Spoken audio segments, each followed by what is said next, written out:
Yan. Ito balancer ng Raider 150 carb.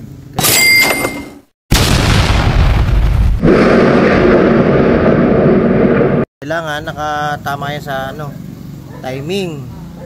Kasi kapag wala sa timing yan, itong pinakabayag na yan, ito, ikot mo dito. Dito, yan. Dito, yan. Pwedeng umumpog dyan kapag wala sa timing. Kailangan, kapag ikot nito dito, saka pa lang papasok itong pinakabayag niya. Yan. Kasi pag wala sa timing yan, pwedeng umumpog. Mawasak ang makina. Or kapag nasira naman ang balancer, nasira yung pinaka-rubber niya, lalakas yung ganun yan. Papalo yan dito, nababasag to. Ito. Madalas, ito nababasag. Wasak talaga makina. Pag nawasak yung balancer. Okay na, idol. Kaya kailangan naka-timing to sa atin si Gunyal.